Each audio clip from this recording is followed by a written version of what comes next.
दोस्तों आज मैं एक्सप्लेन करने वाला हूँ 2024 में लकी भास्कर मूवी को। अगर चैनल पर नए हैं तो सब्सक्राइब कर लीजिए। तो बिना देर किए कहानी शुरू करते हैं।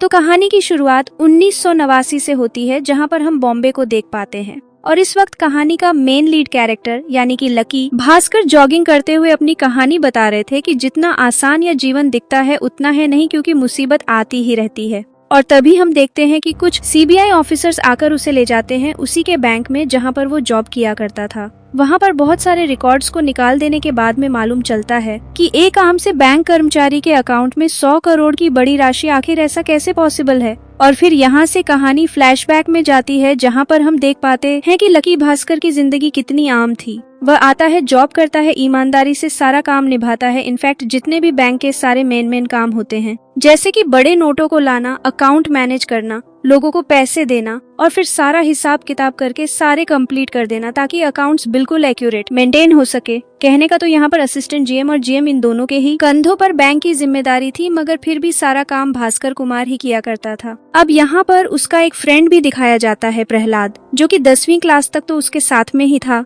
मगर फेल हो जाने की वजह से अब इसी बैंक में प्यून की नौकरी किया करता है। अब यहाँ पर उनके पास ज्यादा पैसे तो हुआ नहीं करते थे, इसलिए साइड बिजनेस के लिए भास्कर लोगों की मदद कर दिया करता था। इसी वक्त यहाँ पर एंथनी नाम का एक शख्स आता है, जो कि कहता है कि सर मुझे RS लाख की लोन की जरूरत है। अगर आप मेरी मदद कर दें तो इसके बदले में आपको 10 ब्याज भी दूंगा। अब यहाँ पर ये काम जो था थोड़ा सा टिपिकल था, भास्कर उसे मना करता रहता है। जिसके बाद काम से लौटने पर हम उसकी फैमिली को भी देख पाते। एक पुराना सा घर, बूढ़े माता पिता, खैर मॉम तो नहीं होती है, और फादर जो है उन्होंने बोलना छोड़ दिया होता है पेशे से। वो एक अकाउंटेंट थे, बस काम की बात ही किया करते थे। देन हम उसकी वाइफ सुमति को देख पाते हैं, इसी के साथ उसका एक छोटा बेटा जो कि बहुत ज्यादा शरारती था। अब एक दिन सुमति अपने भाई के बेटे की बर्थडे पर अपने पूरे परिवार को लेकर जाती है। तो सुमति कहती है कि आखिर तू क्यों इस भास्कर के पीछे लगी पड़ी है, वैसे भी गरीब इंसान है, तेरी कहीं दूसरी शादी करवा देंगे, तू अभी भी इतनी बूढ़ी नहीं हुई है।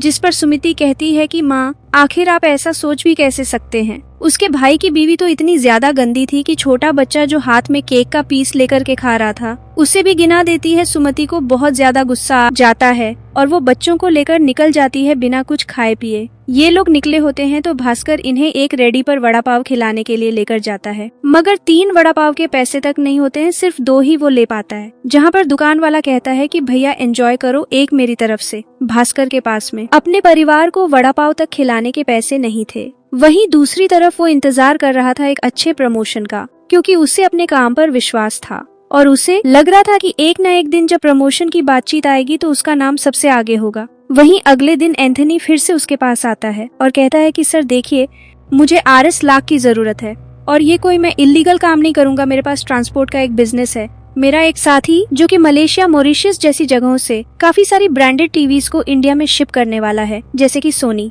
भास्कर उसकी मदद तो करना चाहता था, मगर अपना अकाउंट और अपना करियर कहीं खतरे में न पड़ जाए, इसलिए हर बार उसे नेग्लेक्ट कर दिया करता था। और इस दिन जैसे ही वो ऑफिस पहुंचता है तो मालूम चलता है कि उसकी जगह प्रमोशन तो किसी और को मिल गया। उसे लग रहा था कि जीएम सर भी बंगाली है, जिसे प्रमोशन मिला वो भी बंगाली है, तो इन दोनों की साठ गांठ बैठ गई होगी। वो यहाँ पर दंगा फसाद करने लगता है। खैर अब तो जीएम साहब भी उस पर बहुत ज्यादा भड़क चुके होते हैं और उसे जॉब से निकाल देने की बातचीत हो रही थी। तभी बाकी के साथी आते हैं और समझाते हैं कि सर भावुक हो चुका था, इंसान काफी टाइम से मेहनत कर रहा था अपनी एक अच्छी पोस्ट के लिए, ताकि परिवार को अच्छे तरीके से सपोर्ट कर सके। काफी ज्यादा कर्ज है इसके ऊपर, तो प्लीज रहने दीजिए। देन भास्कर जाता है और वापस से नॉर्मल अपनी सीट पर आकर बैठ जाता है और आम दिनों की तरह काम करने लगता है। लोगों को ये देखकर हैरानी होती है कि आखिर कोई इंसान इतना ज्यादा सहनशील कैसे हो सकता है, मगर भास्कर ने यहाँ पर ऑलरेडी अपनी प्लानिंग लगा ली थी। वो बुला लेता है सीधा एंथनी को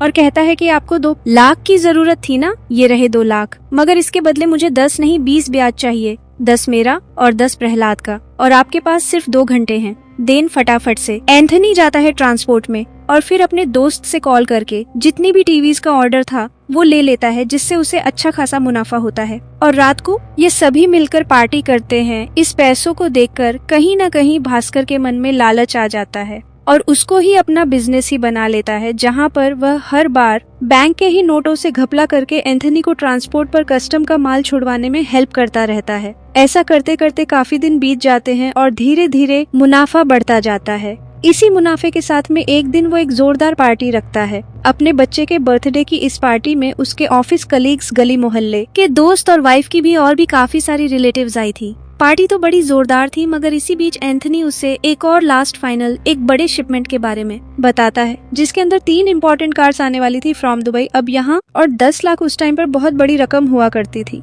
प्रहलाद का तो कहना था कि चलो इस काम को भी कर ही लेते हैं, जब इतना सारा रिस्क लेकर इतना पैसा कमाया है तो फाइनल एक बार और कर लेने में क्या दिक्कत है। मगर भास्कर जानता था कि लालच बुरी भला है और इसी वजह से वो एंथनी को इस काम को करने से मना कर देता है। खैर, पार्टी खत्म हो जाने के बाद में जब अपने बेटे के पास आता है और पूछता है कि क्या तुम्हें पसंद आई ये पार्टी, जहाँ पर उसके बेटे के आंखों में आंसू थे और वो कहता है कि पापा, हर बार जब भी मैं अपने दोस्तों के बर्थडे पर जाया करता था तो लोग कहते थे कि आ गया साला फोकट का केक खाने के लिए, मगर आज जब मैंने उन्हें बर्थडे पर केक खिलाया तो सबके मुंह बंद हो गए पापा, मैं बहुत खुश हूँ। उसकी आंखों में ये आंसू देखकर भास्कर ने डिसाइड कर लिया था कि वो परिवार के लिए सब कुछ करेगा जो उसके पास में है या फिर जो उसके दम में आता है। अगले दिन वह 10 लाख का जुगाड़ लगाने के लिए बैंक में घुस जाता है और इंतजार करता है कि सारे उसके मैनेजर्स और बड़े लोग निकल जाए। मगर इस दिन काफी सारी प्रॉब्लम्स आने लगती हैं। कभी एंड तक कोई मैनेजर खड़ा हो जाता है तो कभी नोट कम पड़ जाते हैं, मगर काफी सारी साठगांठ बिठा करके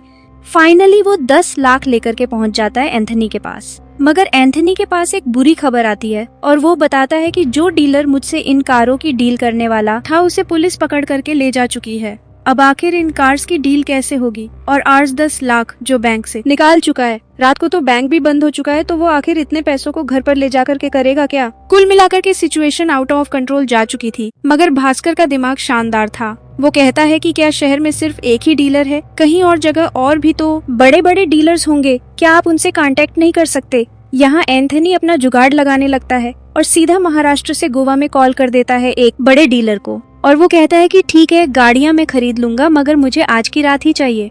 तो ये लोग प्लानिंग करके बम्बे में से निकल पड़ते हैं रात को गोवा के लिए, वो भी 3 इम्पोर्टेड कार्स बेचने के लिए। हालांकि रास्ते में नाके पर पुलिस इन्हें रोकती है, इन्वेस्टिगेशन भी होता है। अब यहाँ पर उसने पहले ही दिमाग लगा करके कुछ भिखारियों को ऑलरेडी एक बड़ा MLA बना दिया था, जिसकी वजह से पुलिस वाले उनसे डर कर उन्हें आगे का रास्ता दे देते हैं। और जैसे ये लोग गोवा पहुँचते हैं तो इनके डीलर के थ्रू इन्हें 2 का 10 मिलता है, यानी कि काफी तगड़ा मुनाफा। अब इस मुनाफे के साथ में हर कोई अपनी अपनी लाइफ में सेट हो चुका था और अब तो एंथनी भी उन्हें बाय बोल करके अमेरिका निकल चुका था, क्योंकि वो अपने बेटे के कैफे वाले बिजनेस में पैसा लगा करके अब इंडिया छोड़कर वहीं सेटल हो जाना चाहता था। अब यहाँ पर उसके पास RS लाख पड़े थे, मगर भाई को अमेरिका पढ़ाने भेजने के लिए वही RS लाख उसे दे देता है। फिर कुछ दिन और निकलते हैं और यहाँ पर उसकी ईमानदारी भरे काम को देख करके बैंक के ओनर मिस्टर राजवीर सिंह उसे एक अच्छी पोस्ट ऑफर कर देते हैं। अब यहाँ पर जैसे ही उसे अच्छी पोस्ट मिलती है, उसकी सैलरी भी 20% इंक्रीज हो जाती है।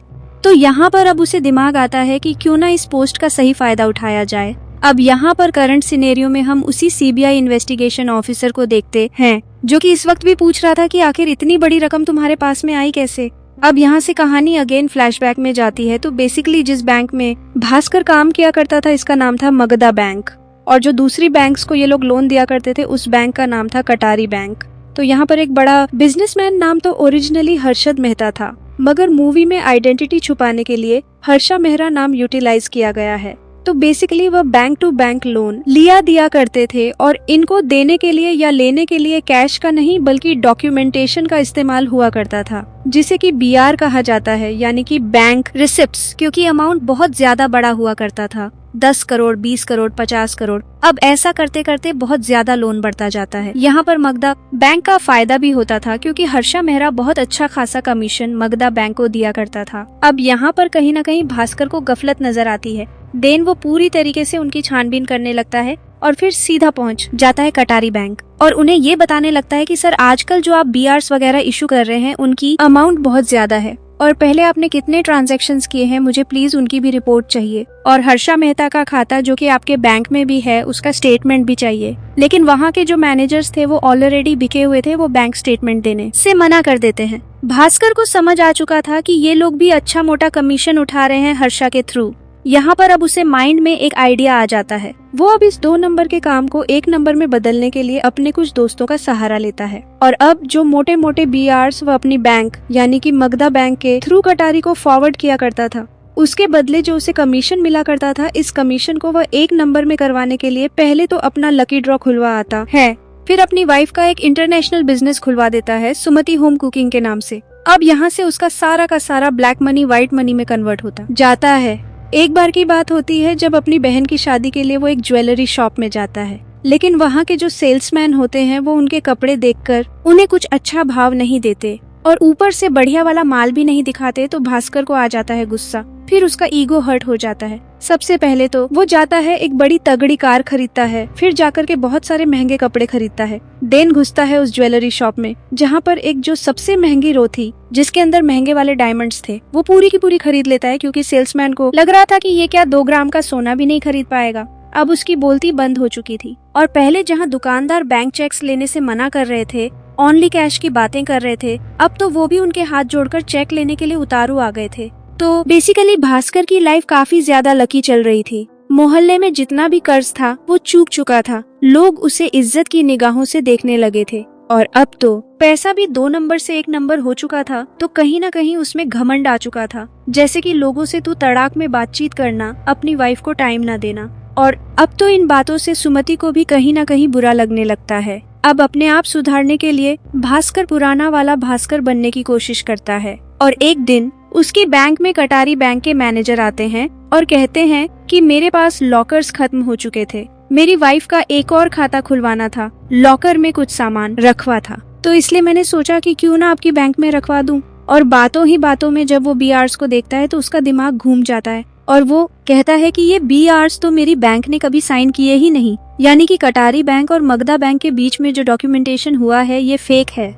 इसे देखकर तो दोनों की हालत पतली हो जाती है, सर से पसीना टपकने लग जाता है। मैनेजर का तो हार्ट इतना ज्यादा बीट करने लगता है कि वह ऊपर गिर जाता है। उसे हॉस्पिटल पहुंचाते पहुंचाते ही उसकी डेथ हो जाती है। अब यहाँ से भास्कर ने डिसाइड कर लिया था कि अब वो हर्षा मेहरा को RS1 भी लोन नहीं पास करेगा। इनफैक्ट जो पुराना अकाउंट चल रहा है उसे सबसे पहले तो हर्षा क्लियर करेगा, देन उसके बाद में सोचा जाएगा कि इसे और पैसा देना है या नहीं देना है, क्योंकि हर्षा मेहरा यानी कि उर्फ हर्षद मेहता अपनी जेब की नहीं बल्कि बैंक्स के पैसों को घुमा करके शेयर मार्केट को उथल पुथल कर दिया करता था। यहाँ पर भास्कर की जो लाइफ थी अब वो धीरे धीरे क्रिटिकल होती जा रही थी। पहली चीज तो उसकी वाइफ ने उसका साथ छोड़ दिया था, घर पर अब कोई भी उससे बातचीत नहीं कर रहा था। हर्षा के लोन फोन ना पास करने की वजह से ऊपर से प्रेशर भी उस पर आता रहता था, क्योंकि ऑलमोस्ट 100 करोड़ का अमाउंट पेंडिंग पड़ा था जो कि अभी तक सेटल नहीं हुआ था। अब एक दिन GM सर उसे अपने ऑफिस में बुला लेते हैं और कहते हैं कि आखिर तुम हर्षा के लोन्स वगैरह पास क्यों नहीं कर रहे, वो तो हमारा पुराना क्लाइंट है और ऊपर से करोड़ों का ट्रांजिशन होता ही रहता है और काफी टाइम से हमारे अच्छे संबंध बने हुए, तो आखिर लोन क्लियर करने में दिक्कत किया आ रही है। जिस पर भास्कर का कहना था कि सर अभी तक अमाउंट बहुत ज्यादा बढ़ चुका है और ऊपर से जो भी आर्स वगैरह कटारी बैंक के थे, मैंने उनसे जब क्रॉस चेक करवाया तो उन्होंने बताया कि ये तो हमने कभी साइन की ही नहीं, यानी कि फेक अमाउंट यहाँ से वहाँ ट्रांसफर हो रहा है। अगर आप में हिम्मत है तो मैं अभी के अभी अपना रिजाइन डाल देता हूँ, आप साइन कर दीजिए और जो अमाउंट ये मांग रहे हैं इन्हें दे दीजिए। जहाँ पर GM उसे गुस्से से देखने लगता है। भास्कर जानता था कि अब मुसीबत की घड़ी आ चुकी है और वो तो जेब में ही अपना रेजिग्नेशन लेटर लेकर घूम रहा था और तभी वो बैंक में सभी लोगों के सामने अपना रेजिग्नेशन दे डालता है और कहता है कि आज से मेरा इस बैंक से कोई नाता नहीं, मैंने कर लिया काम जितना मुझे करना था। कहानी अगेन वापस से प्रेजेंट टाइम में आती है जहाँ पर हम उन्हीं CBI ऑफिसर्स को देखते हैं जो कि भास्कर से ये कह रहे थे कि तुम्हारे अकाउंट में अभी 100 करोड़ पड़े हैं जो कि तुमने खुद ने कमाए हैं, यानी कि शेयर मार्केट में लगा करके या फिर ब्लैक का व्हाइट करके अगर मैं चाहूँ तो तुम्हें अभी अंदर डाल सकता हूँ, क्योंकि किस तरीके से तुमने ये सारे के सारे फ्रॉड करे मुझे इस बात की पूरी इन्फॉर्मेशन है।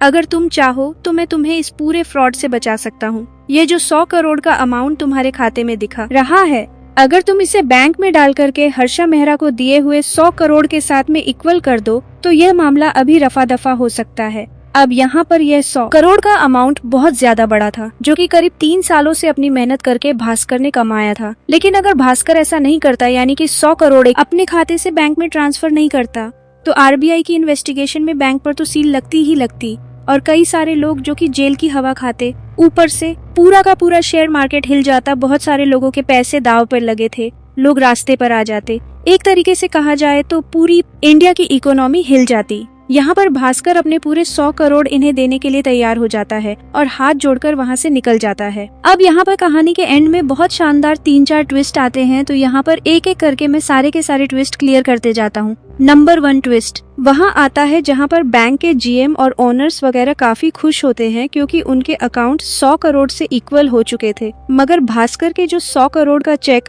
इन्हें मिला था, जब उसका खाता चेक किया जाता है तो उसमें पैसे मिलते ही नहीं है। हालांकि कंप्यूटर में तो दिखा रहा था, लेकिन उस वक्त कंप्यूटर्स इतने स्लो हुआ करते थे कि एक महीने के अंदर कंप्लीट स्टेटमेंट शो किया करते थे। मतलब कि पुराना हर दिन का क्या स्टेटमेंट रहा वो शो नहीं होता था, वो सिर्फ बैंक के लेजर्स में ही होता था और महीना कंप्लीट होने में अभी भी 2 दिन बाकी थे। तो इन्हीं 2 दिनों में भास्कर ने अपना लकी गेम खेल लिया था। उसने अपने यूएस में बैठे भाई को कॉल कर दिया कि मुझे वहाँ पर एक बहुत ही आलीशान होटल खरीदनी है, और अपने खास दोस्त एंथनी को कॉल करवा करके वीजा और पासपोर्ट्स का भी जुगाड़ लगवा लिया, और फिर उस खरीदे गए होटल का नाम भास्कर रखवा करके पूरा का पूरा बिजनेस सेट कर लिया। और इस काम में जिन्होंने उसकी हेल्प करी वो थे उसके फादर, जो कि पर्सनली थे एक चार्टेड अकाउंटेंट। और मूवी के एंड में हर्षा द्वारा लिया गया लोन अब इन सभी पर पड़ जाता है भारी, और इन सभी को हो जाती है जेल। वहीं दूसरी तरफ भास्कर ने अमेरिका में खुद की फैमिली को सेटल कर लिया था, एक शानदार घर खरीद लिया था, और अब तो पूरा का पूरा होटल वो भी भास्कर नाम से अब उसके पास में था। तो ये थी लकी भास्कर मूवी की कंप्लीट कहानी। एक्सप्लेनेशन पसंद आया तो लाइक और सब्सक्राइब जरूर करना। तब तक के लिए जय हिंद।